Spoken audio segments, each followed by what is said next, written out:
A good question from a young person. I don't know if it's a girl or boy. Girl. I'm too young to get married. What advice can you give me to stop talking to that significant other? Wallahi, brothers and sisters, if you want the quick answer, you got to step on your heart, exercise patience, and stop talking to him. The way you can stop talking to him is by asking yourself the question, if he's not ready to marry you, or to at least get engaged for marriage, and you're not ready to get married, then ask yourself the question, what are you doing? Like, why are you chatting? You need to hone in to say, why am I actually talking? Like, what do I want? Is it because I'm scared that this guy will walk away and forget about me?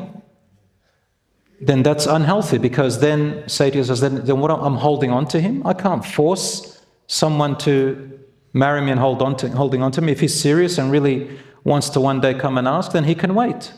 Number two, ask yourself the question, what kind of a man are you looking for?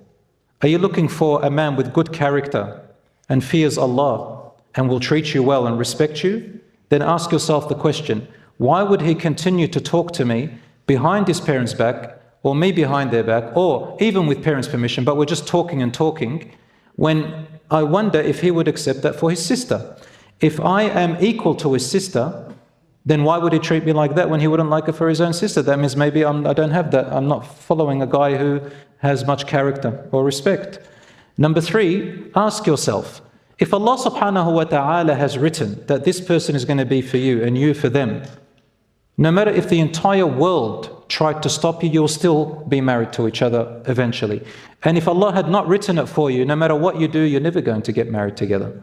So I want you to stop, first of all, the haram, and remember this, anything that starts in haram will end very badly. Now, if you have strict measures and you've got your parents involved and there's strict guidelines and it's all halal, and you don't talk anything inappropriately and so on and so forth, it's very, very rare for something like that to stay like that.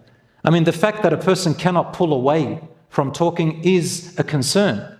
That means you're already emotionally attached, as if there's no one else but this person.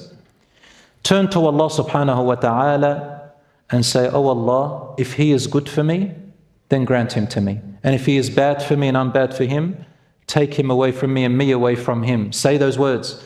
And grant me the goodness wherever it will be. Because sometimes if we look ahead, 5-10 years ahead, and we see that our marriage fell apart and it was disastrous, we would look back and say, I wish we never started that way.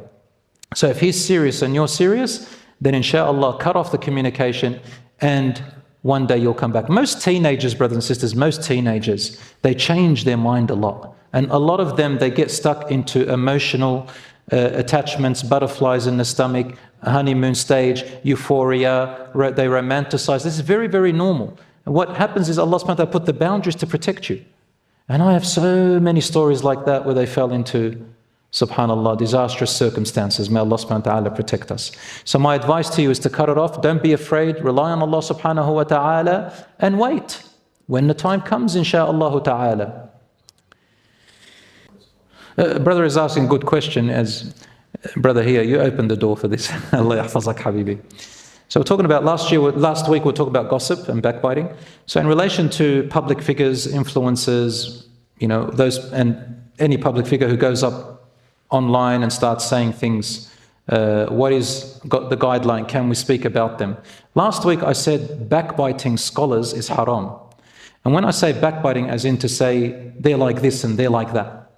But if they say, if public figures or influencers are making a public statement for everybody to hear it, and you are definite that it is wrong and misleading, go and ask the people of knowledge to confirm your knowledge. And if you are able to talk against it, then talk against it, definitely. And warn people from that person.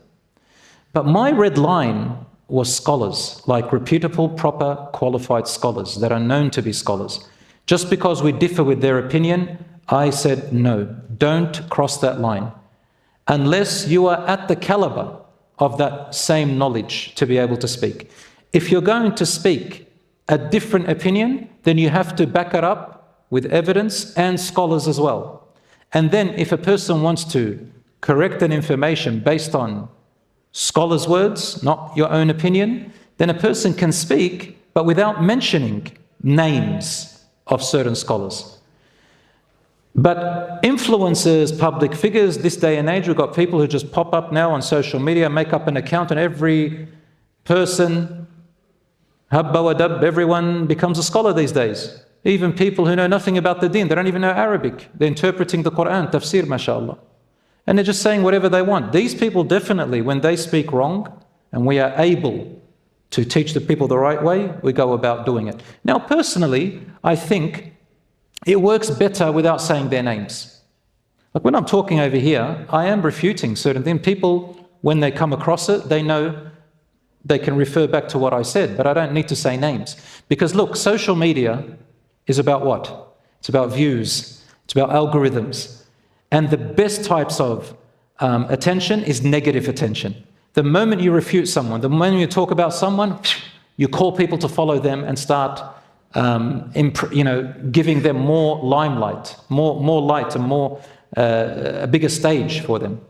So hate speech on social media is good speech these days because it gives you views and people make money out of it. So I think that on social media, instead of naming people, you just, if you know with knowledge, speak the right thing. As Allah says to the Prophet ﷺ, وَقُلِ الْحَقُّ مِنْ رَبِّكُمْ فَمَنْ شَاءَ فَلْيُؤْمِنْ وَمَنْ شَاءَ فَلْيَكْفُرْ.